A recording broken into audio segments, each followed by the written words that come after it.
Hello, Postables! You're listening to Deliver Me a Podcast, hosted by Kaycee, Jess, and me, Cammie. Special thanks to James Jandrisch for letting us use his amazing music. Now, sit back, relax, grab a yoo-hoo and a stamp collection, and here we go. Welcome back, Postables, and Merry Christmas! We are so excited to bring you this wonderful bonus episode. We have another special guest. He's a returning guest because we love having him so much, Mr. Zach Santiago. Hi, Zach. Hi, guys. How's everyone doing? Merry Christmas to everybody, and I wish you all the best of this holiday season. How have you been since our last chat? I've been well. Yeah, I've been very well. Chipping away, being an artiste, being a student, being a son and a brother and an uncle and a friend, and just being somebody trying to bring some light and some peace to those in my path. So yeah, you've been lazing around doing nothing. That's it. You know me. In fact, I haven't left since we last spoke, and I didn't want to actually bring this up on live and on the air and everything. But yeah, I've been here. I get a lot of stuff delivered, and not wearing any pants. Well, because I ordered some underwear, some like bulk underwear, and I've gone through them all.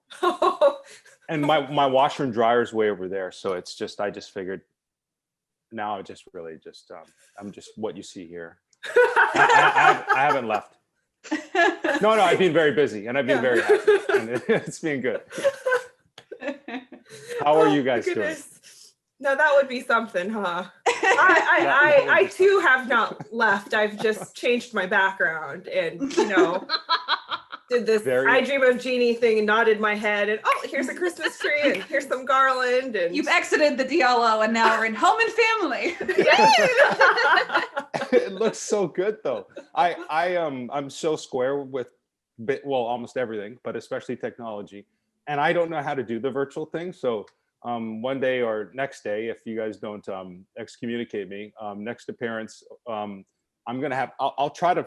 I'll figure it out, and I'll put something special for you guys behind me. Don't feel bad, Zach. My computer does not have the capability to do a background. It's very frustrating. So you're stuck with my blinds.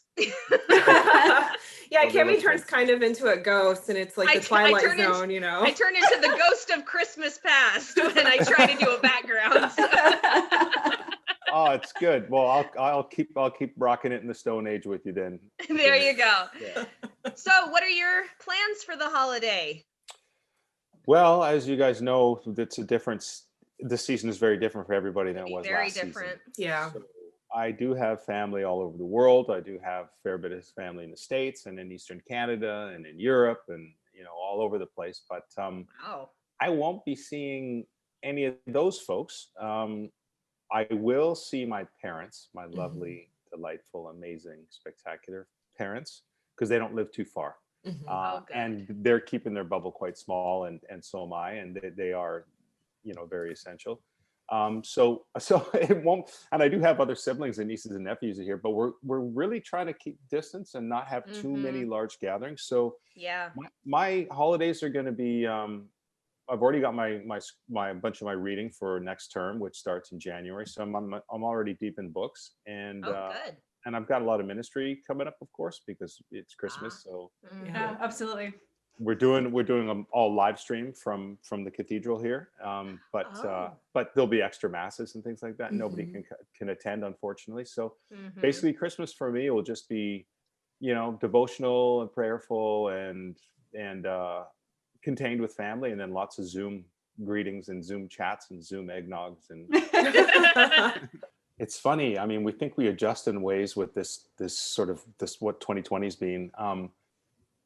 But then each time there's a significant holiday or even like if there's a death of a friend or a death in the family or some sort of anniversary event, we're reminded again about how drastically different our lives have changed, like socially, family-based, work-wise, everything. It kind of keeps reminding us that it's really flipped us. It's this family time and celebrations and holiday moments, we're again reminded that this incredible adjustment we have to do and the sacrifices we have to make. But the important thing is, as long as our family are okay and our friends are okay, and if we can connect with them however we can, I think tide us over until the grand vaccine makes its way through. Right. It's like the promised land, the long promised vaccine. I'm telling you, the land of milk and honey is gonna be that vaccine.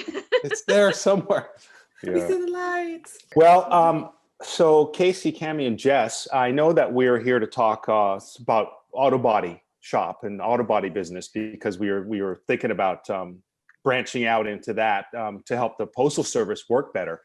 But there's somebody I think may be able to give us some concise information on that. Indeed. On auto body work and mechanic activities and junkyard shops and how to source good equipment. So I've invited one of my favorite shopsmiths to join us for this conversation. You okay with that? Oh yeah. All right. I expert advice is always wonderful, I introduce to you all Miss Sara Canning. Oh yay! Well. Look who's appearing on the screen. Somewhere, somehow. So we have to have proper auto body questions prepared. Sara. Hi, Sara. Hi. Can you hear? You can hear me? Yes. You can hear me. Yes. Okay. Coming in loud and clear. Wow, this is amazing. Thank you so much for coming on and chatting with us about your movie, The Christmas Yule Vlog. Thank you for letting me join. Thanks for letting me join Zach. This is so nice. So fun. And Zach, thanks so much for the surprise. Yes. This is so cool. So fun. You ladies work so hard and you're so generous of spirit. I figured a nice Christmas surprise would work out to try to bring us with some good holiday cheer. And there's nothing more cheerful than young Miss Sara Canning. That's better. I should have made some cookies or something. I know. I feel like we need to clink glasses of eggnog or something. Yeah. I thought, we're going to talk about this. Yeah. Anyways, back to the show. Sarah's in trouble. It's on the naughty list. They'll just be virtual cookies, but it's the thought that counts. Yeah. All right. So let's start by Sara. Let's hear a little bit about you. Kaycee, take it away. Yeah. Would you tell us a little bit about yourself and how you got started in acting? Whew, sure. I feel like Zach should answer this question to see how much he knows about me. But I started acting when I was 12. Theater mostly. And I was a theater kid, and then I started doing film and television. I guess when I was 20, and then there's been a lot of that, and it's been really joyful and wonderful, and I love it. And I write as well, and I'm kind of dappling with other creative outlets in the industry. And what else is there to tell, really? What's your favorite play? Oh, she's a director too. Oh, and a teacher. Done some directing and a little bit of teaching. Did you say what's my favorite play? Yeah, what's your favorite play you've been in? Oh, that I've been in. Oh gosh. You know what? Probably I haven't really been in it, but I was at theater camp when I was like 17, and we did Les Mis. And if I hear like a tiny strain of that music, it just sets me off. I think it's an incredible musical. So probably, like, in terms of shows I've been in, maybe that one. That's a good one. I've never been in that show either, but I love it. I would love to be in that show one day. Oh man. Okay. Lovely. What were you guys talking about before I showed up? Auto body work. We were talking about just garage stuff, fixing trucks. Oh, Well, my dad was a mechanic, so I can like get right in on that if you want. Oh. So Zach wasn't kidding. Backfired. Yeah, I told you she's a jack of all trades. Oh yeah. She can do it all. I mean, I can't fix your truck, but my dad could. My dad could. I can talk about like wrenching and be like, yeah, that gasket. I know that gasket. More than what I know. Yeah. So we have to ask, so this is Deliver Me a Podcast, and so we cover Science Still Delivered primarily. And you were on a show called Primeval New World with SSD stars Crystal Lowe and Jeff Gustafson, and of course, now Mater. And so we just wanted to see if you could tell us a little bit about your time on that show and working with Crystal and Jeff, although I think you had more scenes with Crystal than Jeff. I think so. I think I did, but I've seen Jeff more recently though than Crystal, so I feel like I have a pretty good balance with the both of them. But we had so much fun. It was such an outrageous time. They're both they're such beautiful people. And I'm a bit jealous because I know Zach's gotten to work with both of them since, and yeah, and I know that he's a very cherished part of that show as well. But they're amazing. The really wonderful thing about working as an actor in Vancouver, which I'm sure Zach can attest to, is that we all really get to know each other quite well. It like becomes a pretty small community. Mm-hmm. Jeff makes me laugh my head off. He's one of the funniest people I know. That seems to be the consistent opinion. You know? Yeah. And Crystal is amazing too. I haven't seen her in so long, and this is a good reminder that I need to reach out to her. But Jeff and I we like have a lunch spot that we go to like once every like 7 or 8 months probably. But of course this year has been a lot different and nobody sees anybody. So they're amazing people. Yeah. We're going to have to get with Martha because we're best friends with her, of course. Oh, and have Sarah come on the next SSD show. Yes. Does anyone have scoop on another one happening? What's happening? Do you know, Zach? Zach, yeah. I mean, no pressure. That's what you under the spotlight. If I knew anything, I don't know if I would be the one elected to prognosticate or pronounce any good news or sad news. I don't words. Know. Yeah. That's big talk. I've got a list got a list written down of things I'm going to try to drop in. Prognosticate, I said that right? I wouldn't know, or maybe I would, but I wouldn't say. But I'll tell you guys when I know. Okay. No, Sarah will be like, "Hey Zach, did you get the news for the new SSD? I'm going to be in it," and I'll be like, "No." And it'll be all about. She'll come on. She'll be like, "Hi, I'm Ramon's lawyer. Where's Ramon? He's in the garage. He's not working on a truck. She's going to be the new Ramon." We need to call Martha with the storyline. I think it's gonna work. That's totally gonna work. You could be one of Norman's random cousins. There you go. One of Norman's random cousins. I mean, you know him, so there's a tie-in. I think that makes total sense. I'm gonna write a spec script right now. She kind of resembles Kristen Booth. She could be Alex. She could be Kristen's big sister. There you go. Yeah. Look at this, Sarah. You dropped in at the right time. Plans are being made. My mission was to just get a job. You came to the right place. So let's talk about Christmas Yule Blog.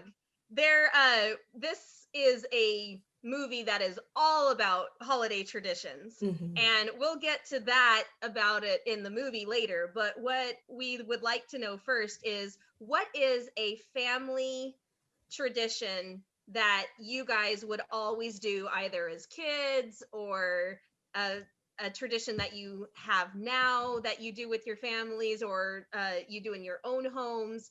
What's a favorite holiday family tradition? Zach, why don't you go first? Inclusive the whole family, I would say, like the big meal when everybody eats. But my favorite one is probably I love Christmas music, and especially like gospel choir stuff. So my mom and I would always go to midnight mass. So the rest of the family would be around, and there'd be a fireplace going back in the days where we could have real wood fires. And we'd be around, and then at a certain time, my mom and I would go and get ready and put on nice scarves and kerchiefs and gloves, and we'd be drinking Irish whiskey, and my dad would reluctantly drive us, and we'd go to mass, and just, it's a time when, you go and you could still be devotional and reverent there, but still a little bit in your Christmas zone when you go. And it was just kind of something really special that me and my mom kind of would rock together. So that I always look forward to. I don't think it's going to happen this year. The whiskey might happen, but the midnight mass. And also presents. Because I'm a bully, I would always take the presents from my little siblings. Now I just take them from my nieces and nephews. Yeah. Zach, we thought we knew you. Yeah. Giving. I'm a giving. The truth person. comes out. The truth comes out.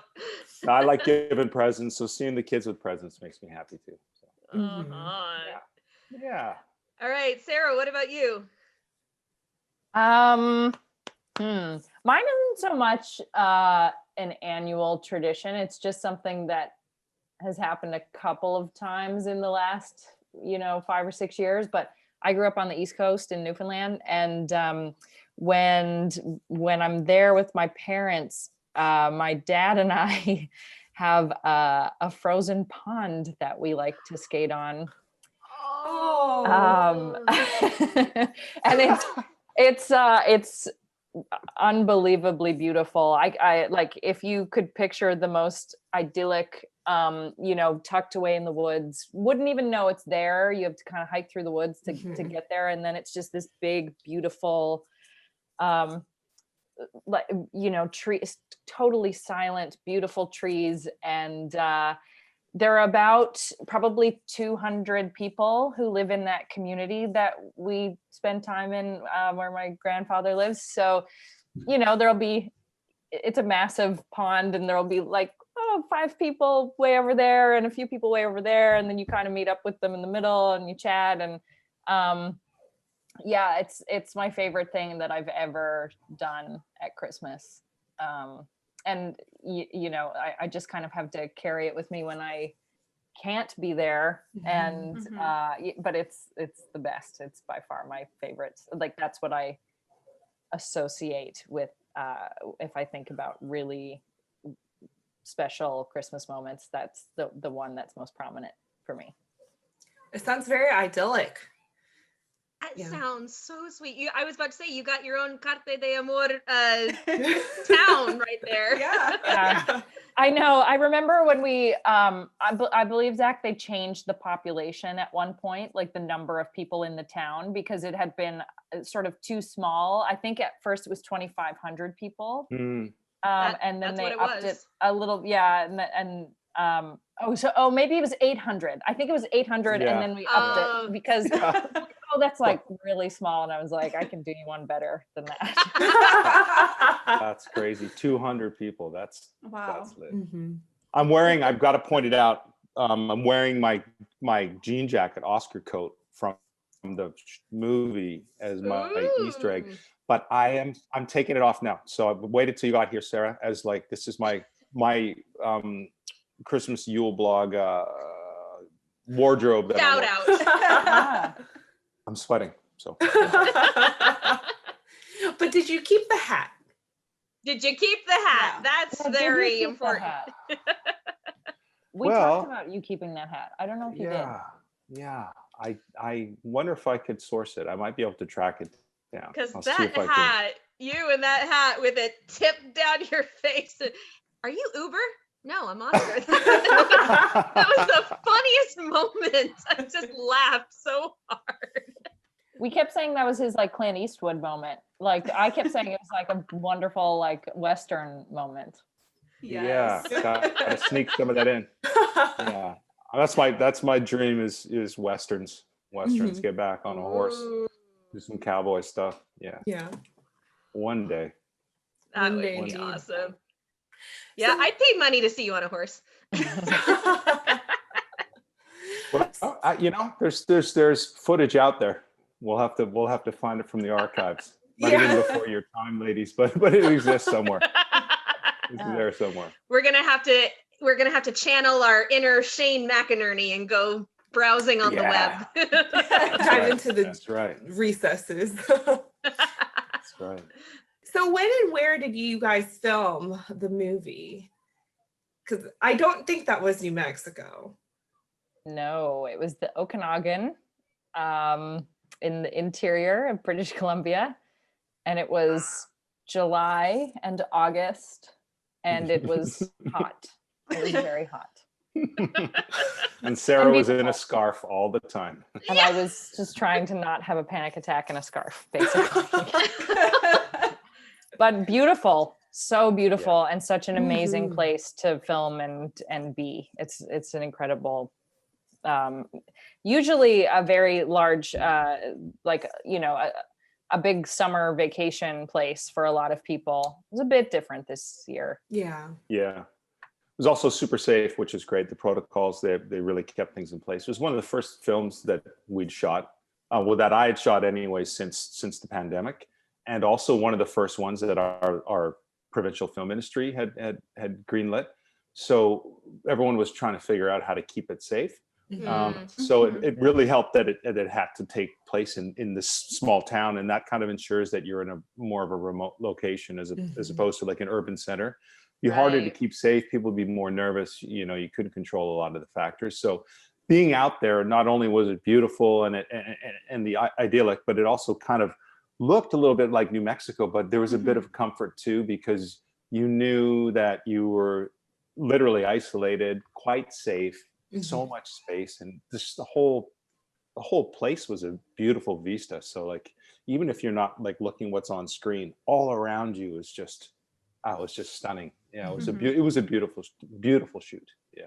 Yeah, and it's really innovative, you know, to have a Christmas movie set in a warmer climate, because we usually don't see that. You know, we don't see it. The snow and all that. So that was something very unique about this film that I think all of us really enjoyed a lot. Yeah. The Christmas ponchos. Yes, we will get to those. That. Yeah, I feel like we need to see get with the wardrobe person who made all of them. Yes, yeah, she's a rock star. She's a rock star. Flo May Barrett. I'm sure we've both worked with her a few times. She's definitely and her mom made some of the pieces for the ponchos as well. So it was I love that. Go ahead. I was going to say that hat was her choice. I brought a couple of my I only brought one of my I have some cowboy hats. I brought one of my cowboy hats, but it didn't make the cut. You know, that hat was like Flo's touch, and she got it into the film, and it was pretty cool. So yeah, the ponchos is all her. I mean, she's dynamite. Oh my goodness. Oh, those ponchos are so fun. Did you guys have a favorite scene to film? Maybe. I can't remember, but I think there was one. That was my favorite. He thinks there was one. I have a guess. Are we supposed to be guessing which scene? You guys are always you guys are always putting everyone on a quiz. Maybe now it's your turn to be. Oh, okay. The food fight. Yep, that's what I was saying. Was that your Fine. favorite? You knew it. Fine. See, I can't get one over on you. That's okay. I knew it. That was it. He probably especially loved having the food slapped on his face, right? Yeah. That's what I've been doing a lot when I've been at home by myself. I've got a bunch of just like cookie dough and pancake batter, and there's no one really here, so I talk to myself a bit, and then I get up a handful and just put on my face. Great for the complexion. Yeah, that's what they say. Your mask. Yeah. My pillowcase was stuck to my eyebrows last night. It was uncomfortable. I gotta get that shower thing back in my daily routine. Thank you for the reminder. Where's my pen? You can get up from your seat now, you know. Yeah, that's right. Sara, I told them that I'm not wearing pants, and now right. Yeah. Classic Zach. And that he hasn't moved since our last chat with him, which was in the October? I think so. Yeah. Favorite scene? I dodged that question. How about that? Yes, you did. You sure did. We were gonna bring it back. I promise. They were all good. I loved the movie. It was great. So were there any blooper stories? Like, I don't know. Look, I always go to When Calls the Heart when Daniel Lissing tells us how he throws Aaron Krakow over the horse instead of on the horse. So, as not to break a fourth wall, did you have any fun, crazy stories like that? Well, there won't be any horse stories because Orlando's horses were in retirement. Oh, yeah. So I guess there you were safe from being thrown over a horse in here. That's kind of a funny thing, though, because we did end up having 2 horses at the end of the movie, but it kept switching about whether we were going to have 1 horse or 2. So there are many moments of dialogue where we say horse and then horses. And I think we had to probably, like, that was the biggest concern through the whole movie was how many horses we have. We got to get both takes just in case, because we haven't chosen. So okay, great take. Do another one. Say horses. Okay, just 1 horse. Yeah. We changed it to camel for a couple of the takes, but they realized no, that's not going to work. And goat. There was a goat. Orlando and his goat, but now they scratched that. They decided horse made more sense. Yeah, horses. What else happened? How many were there? There were 2. Okay. Yep.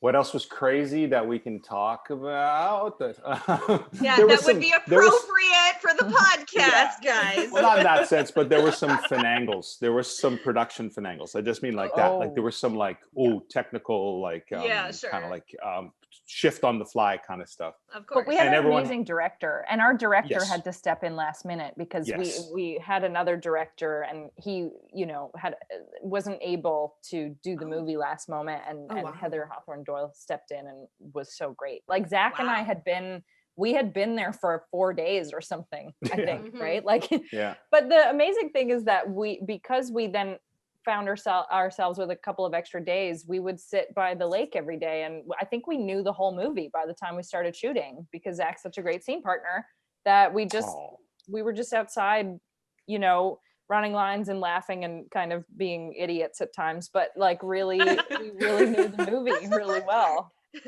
So that was a real blessing, I think.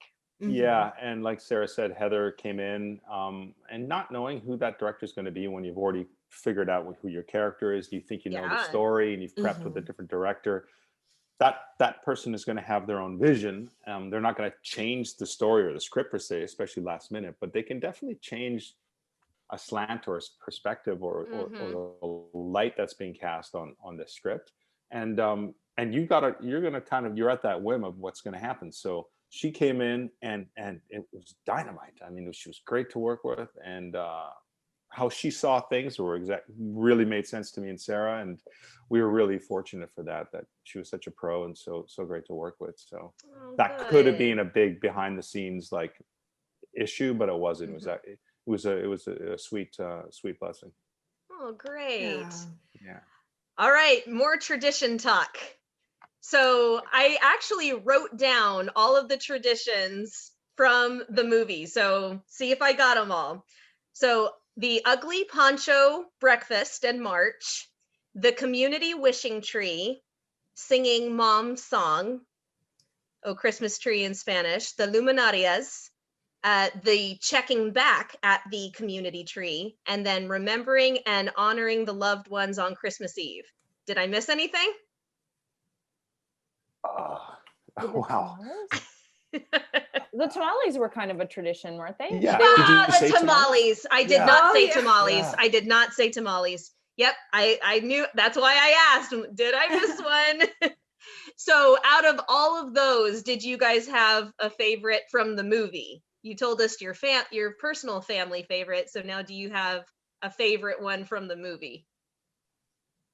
It looks beautiful. Like, we've seen the film now, and we're happy with it. But I remember on the day when we were filming the luminarias and at the square with the tree, how beautiful it was. And watching the film, it looks so great. Mm-hmm. But I loved shooting those just because there's such warm, maybe a little brisk when it got late, but pleasant evenings, and the lighting was so nice. And it was just, we were in neighborhoods, so we had to kind of keep quiet with the crew. So you're outside, but it's not too loud. And You see the stars, and you're in this sort of really arid part of the country, and you can see the stars and a bit of the moon and all these candles everywhere and this gorgeous tree. And it was just a nice vibe to spend like 40 hours of your life, you know. So I liked shooting those traditions. Yeah, that was a good feeling. That's wonderful. Yeah, I agree. The luminarias were like, because we got to, you know, what happens is actors kind of go away for a bit and we sit like in the backyard and then we come back and the crew has just. And it's all gorgeous. Yeah. It's all lit up. Like we don't do the hard work. We just like pretend to do the hard work, and then the crew does the beautiful hard work. Cut. And we're like, wow. Yeah. We did the first 6 or something, and then we came back and there was 600 of them. So there was a lot. I didn't think that there were going to be that many, but I was like, whoa, that's a lot of luminarias. They went in for sure. So, ladies, shall we tell them what our favorite one as the podcast was? Sure. We loved the ponchos. We did. We did. When you guys all walked out with those ponchos, I was like, that's so fun. Where can I get a poncho to decorate? It was a revolutionary idea. It was a revolutionary idea. So that you got so much more space to make it ugly, you know? Absolutely. It's true. That's right. It's true. It's a good tradition to start. On my second watch through, I noticed that there were actual Christmas lights on yours, Sarah. I hadn't noticed that the first time, and then I was like, oh my gosh, there are actual lights on the poncho right next to your neck. So and the amazing thing too is that I really think that the costume designer and her team, like they, you know, sort of considered some character traits, I think, each poncho like really had its own theme and color scheme, and I mean they made a lot of them, a lot of them, and they're pretty labor intensive from what I understand. So it was quite an undertaking. So I'm really happy that on behalf of Flo, I'm super happy that you guys loved them, because she would be so pleased to know that. She really would. Good. They put a ton of work into those, so it's cool that you thought they were so fun. Hot. They were hot. I bet they were. Sure. But really beautiful. That would be holding fans underneath them a lot of the time. Yeah, like the mini fans. I bet. What were you going to say, Zach? I was going to say that would be a fun thing to kind of do. I'm trying to think, like I'm invited to a few of these, you know, Secret Santa things, and do it. You got to mail them, you know, but and then you all virtually open them.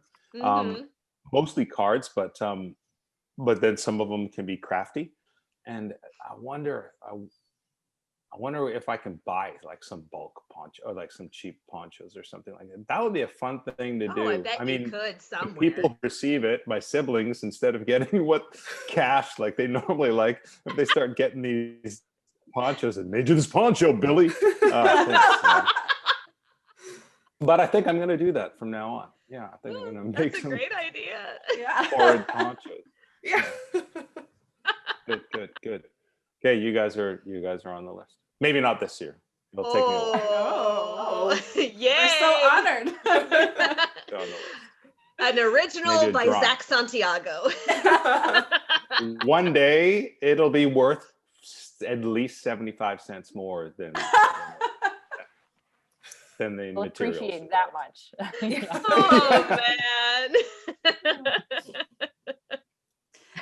All right, let's talk a little more about the community wishing tree. So the whole idea with that was to put an ornament on that was like unique to your characters and that represented a Christmas wish. And so our question for you guys is, do you have an ornament that you guys put on your own trees that is special to you?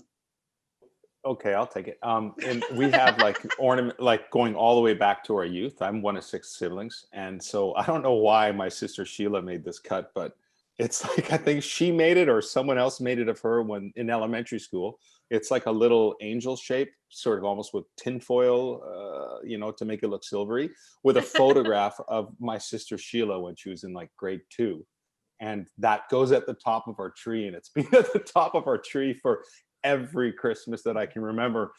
And it's just sort of like, I have no idea randomly why it's her from grade 2. That is the angel of the family, and whether I was there or not. So that's kind of a odd, like, fun tradition. I always think, or the ornament, I should say. That's yeah. I'm gonna grab mine while Zach's talking. Oh, okay. Ooh. Show and tell. Which, as we know, could go on and on and on.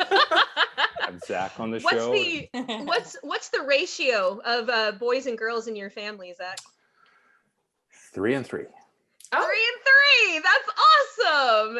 Yeah. Because my kids are 2 and 2. So. Oh, perfect. Yeah. Yeah. Balance. Well, but see, it was 5 boys and a girl in my family, and so the fact that I have this balance in my own nuclear family, and just like, yeah. You knew what it could have been like to be bullied and protected at the same time. Right? Oh man.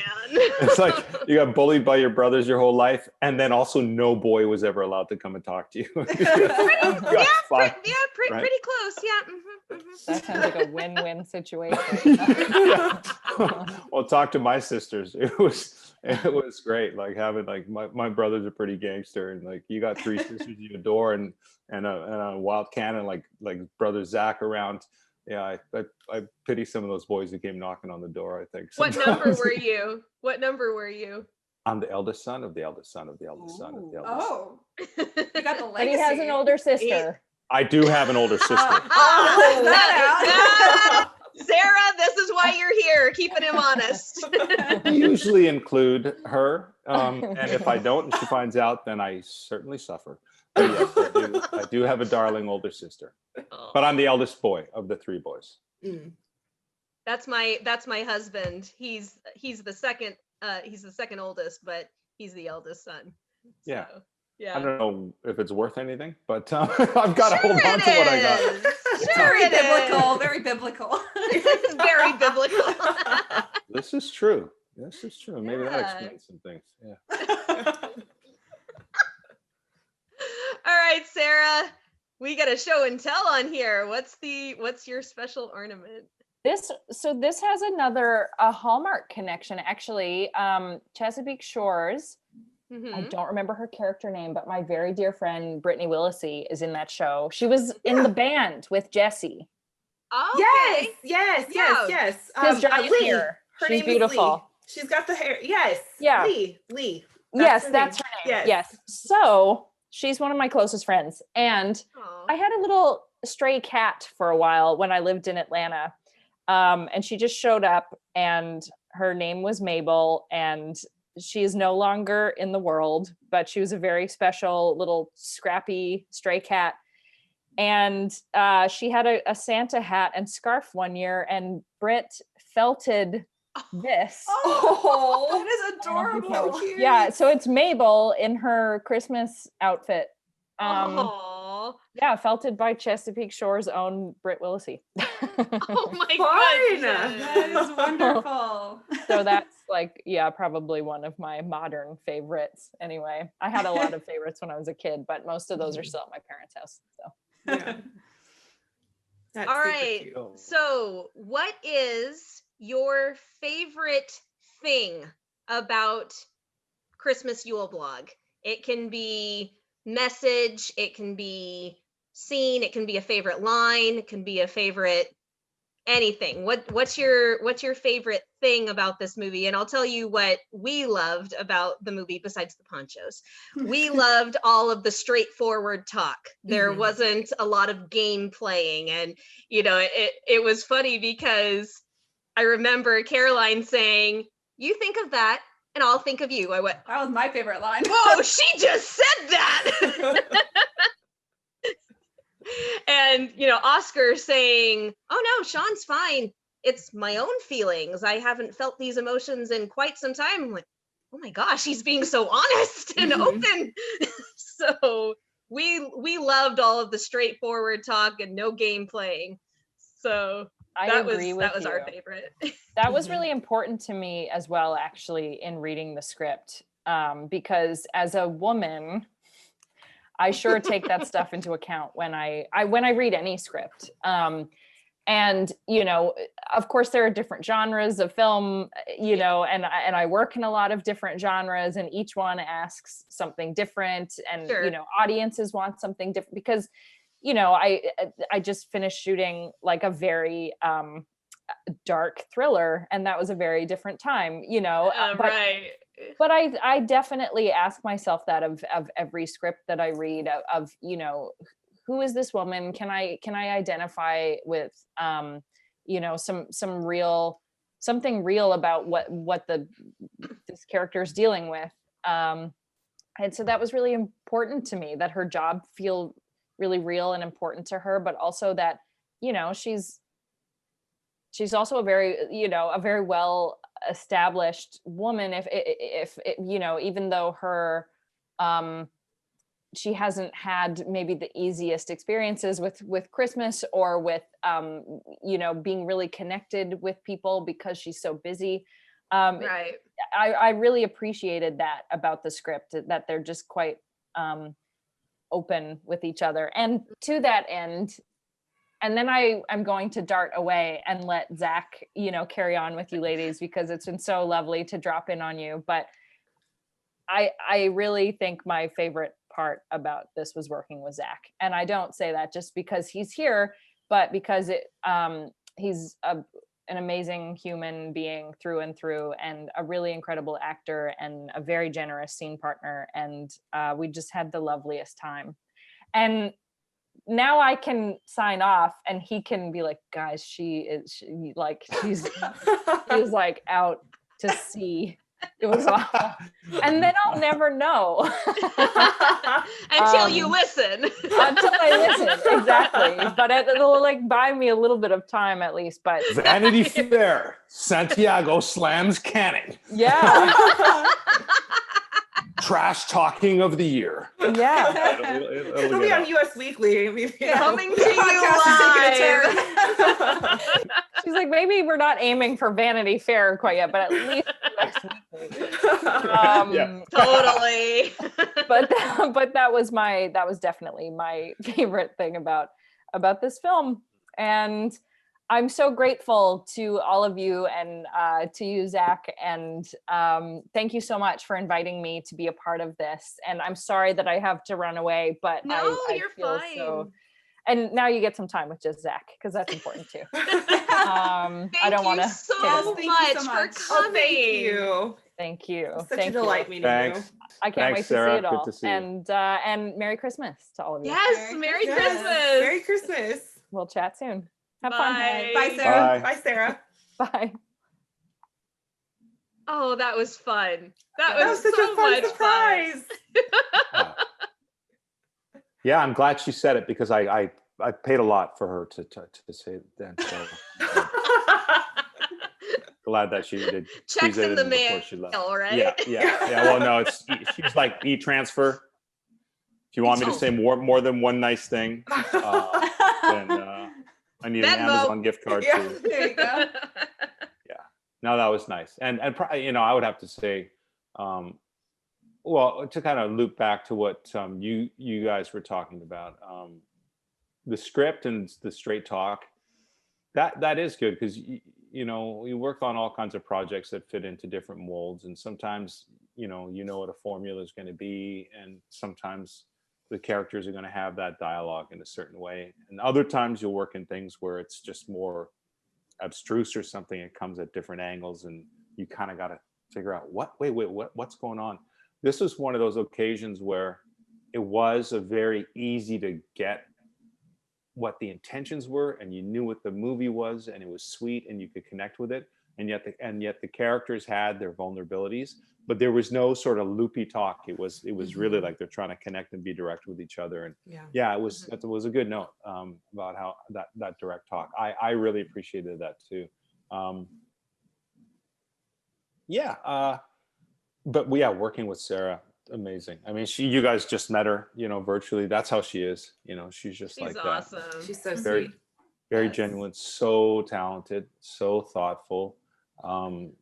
No histrionics, no any. She's just a real person. She's just no diva stuff. You know what I mean? She's about the work and about class and about she's authentic, just sincere, friendly, kind to everybody. Brilliant artist, brilliant actor. Yeah. So that just makes lots of adjectives. Yeah, well, it makes my job easy, right? There you go. I learn the lines and connect with my scene partners, right? So and try to honor the story and honor the characters. So when you have somebody who's just like it's just easy to get to, then it just makes you like, this is my job. It's just great. It's same with SSD. It's the same thing, you know. Right. You got people that are just so good at what they do, and they're just going to be right there for you. And then it's just like, okay, man, this is a piece of cake, man. You know, so yeah, working with her was great. And she's like, I don't know, she's starting work on another project right now.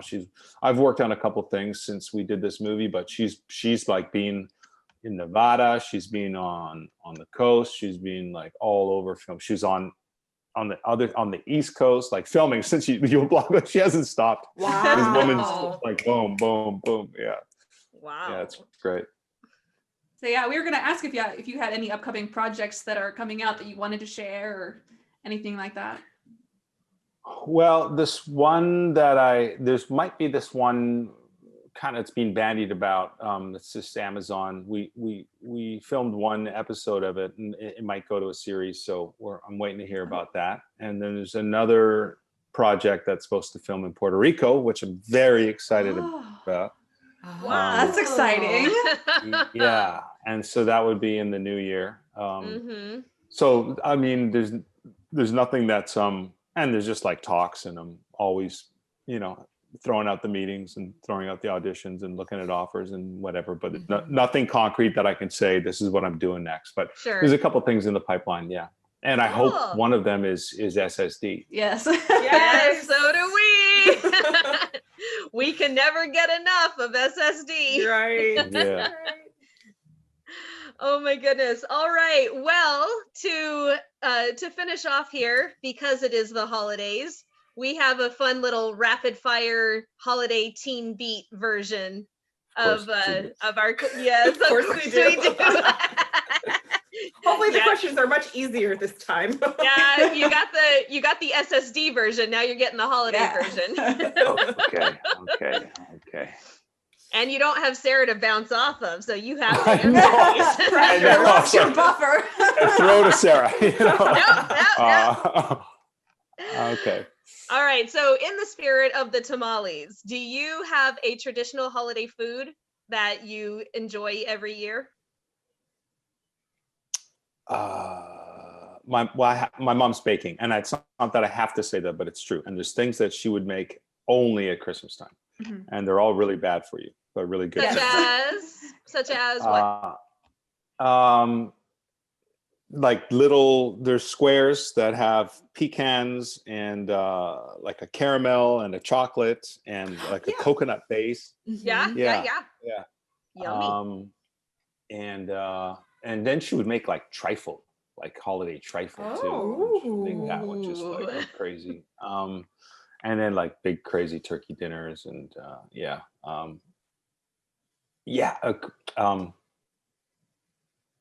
I guess Christmas pudding, Christmas cake. Like it's pretty like more of the Euro steez, like of the Christmas stuff. We never had tamales or anything like that at Christmas, that's for sure.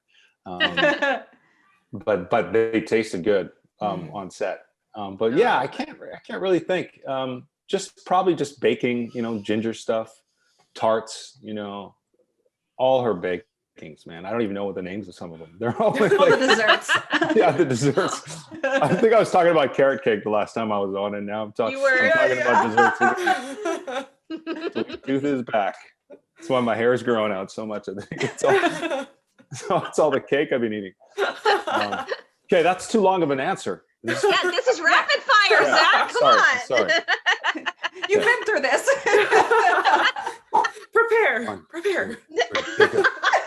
Okay, I got you. Got it. All right. Okay. 3, 2, 1. Favorite holiday drink? I need to say eggnog, but I gotta say it's whiskey. Okay. You kind of talked about this one, but favorite holiday cookie or treat? My mom's baking. And I do have to say that, whether I mean it or not, but I really do mean it. Yeah. Yeah. And anything, like, we would always have stockings too. And she would always put random things. There's always an orange in there. Santa would always put random things. Santa put them in. Yeah, but there's always some kind of chocolate. That was one that we would, like, weird, like a Grand Marnier filled chocolate that normal humans wouldn't eat any other time. But when you get them at Christmas, you're like, I love these. Like, how come I never buy them and eat this liqueur filled weird thing? But because it's Christmas, you love it. So it's like, do. Yeah, weird chocolate things that I would never eat otherwise. That's what I like. Yeah. Boom. Favorite Christmas song? Oh, come all you faithful. Oh, that's a good one. Oh, that is a good one. Nice. That is a good one. My Advent devotional is based off of Oh Come All Ye Faithful, actually. Oh, it's right here. Yeah. Oh, great. Come All Ye Faithful, which has been fun. I do like Oh Christmas Tree. I actually did that adaptation. I wrote that in Spanish based off one clearance that we had for Oh Christmas Tree. So that I enjoyed that for this film, the song that Oscar sang. So you wrote that? Yeah. Wow. Impressive. Well, I understood every word, which is hard sometimes with music. And so I was like, he's doing a good job because I understood every word. Great. All right. What's your favorite Christmas movie? I gotta go with Jimmy Stewart, I think. But just because I feel like I'm feeling a little rebellious, I'm gonna say Die Hard or Home Alone. Just go with Home Alone. But Jimmy Stewart's like, he's the king. All right, Scrooge or The Grinch? The Grinch. Yeah, The Grinch. I love that cartoon. That guy was trippy. Okay, so clear lights or colored lights? Wow, clear lights are so common now, and they do look so nice, but we always had like these ghetto colored lights. I guess it was like that's what was happening at the time. So mostly growing up, we always had colored lights. So I'm gonna say colored lights. Yeah. On the tree and on the house. Yeah. Colored lights. Everybody always says clear, and I'm like, I love colored. Nobody ever says color. Yeah. I'm gonna say. Let's bring them back. Clear. Bring them back. No, Kaycee, go away. Yeah. Listen, no, wait. I have clear lights on my tree, but I have colored lights outside. It's like Candyland outside. Oh, right. Colored lights. So, and we have the white little icicle. Yeah. Icicle lights. thingies. Yeah. So fun, especially with kids, because they're like, it's so fun. All the colors and everything. yeah, I just think that everybody thinks that white is elegant, and then they use way too much of it. No. color. Bring in the color. All right. I scored with that one. Yes, you did. Good, Big good, score. Good. Okay, good. So, snowball fight or building a snowman? Wow.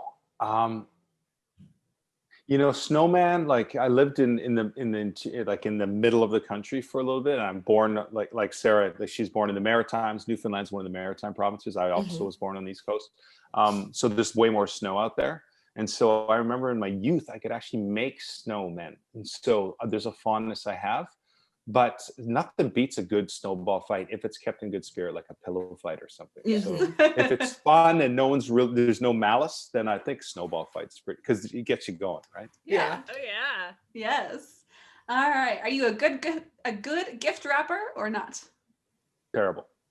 Me too. I'm a good gift giver, but me with tape and like scissors, I usually will cut myself and have something stuck in my hair. But by the end of it, and somebody will be like, let me do that for you, Zach. Yeah, not a good rapper. Do you have a ugly Christmas sweater? And if you do, would you mind describing it? Here's mine. I've got it on. Oh yeah. There's my That's ugly pretty Christmas good. sweater. That's good. I don't have one. No, I don't think I've ever had one. But I did find out the other night, I was at my parents', and that ugly Christmas tradition comes from Canada. It's actually from Vancouver. I did not know that. Yeah, it's from two guys. One's last name is Boyd. It might be Ryan Boyd, but he is my mom's friend's son. And they started it like, I think like 20, 25 years ago. And then it kind of caught on, but they've written a book now. Man, wow. I can't believe I'm doing this because I actually took pictures of this book because I wanted to share it with some friends. Because if I'm giving shout outs, I might as well give these guys shout outs, right? It's called The Ugly Christmas Sweater Rebellion, written by Jordan Birch and Chris Boyd. And discover how a simple and silly holiday tradition can weave connection. Creators of the Ugly Christmas Sweater Party, this story captures the ethos of the festive fundraiser they hosted for 20 years. Yeah, so I didn't know that, but apparently it comes from Vancouver. Did you guys know that? No, I had no idea. Yeah. But fun anyways, fact. Yeah, fun fact. So, but I don't have one. No, I don't have another. So. All right, break out the poncho. Yeah, exactly. All right, last question. Since this is a Postables podcast, do you send Christmas cards? I used to. And now I'd send like e-cards, which is such a cop-out. But I usually mail every year 1 or 2, depending on like who it's going to. What kind of like, it's usually I find people from a certain generation or a certain mindset prefer them like that, or it resonates more with them. It means more. Most people these days are great with a thoughtful email or an e-card, or that's how they function a little bit. They might not even have a mailbox that they use very often. But I will mail a card or 2. Yeah, absolutely. Yeah. All right. Well, ladies, maybe we'll let him scrape by. I'm going to be in the giving spirit and say, hey, you passed. Great job. Merry Christmas. Am I in trouble? Too easy. Yeah. We had to give you a hard time. You gave us a hard time about the body shop. That's true. That's true. Oh, well, Postables, I hope that you had as good a time as we did laughing our heads off. And that was such a wonderful surprise bringing Sara on. Thank you so much for that. Yes, thank you. My pleasure. So, that's my Christmas present to you guys. Oh, it's a good one. It's a good one. Great. Postables, have a wonderful, wonderful holiday season. We hope that you keep listening. We hope that you keep watching. And we love all of you so much. And Merry Christmas. We'll be saying it again, but we're going to say it now. Merry Christmas. Merry Christmas. Thank you so much for joining us on today's episode. For more juicy details and to hear what's coming up, don't forget to follow us on Twitter at DeliverMeAPod and on Instagram at DeliverMeAPodcast. And please check out our merch store for tons of Postables-inspired merchandise to enhance your fandom. See you next week.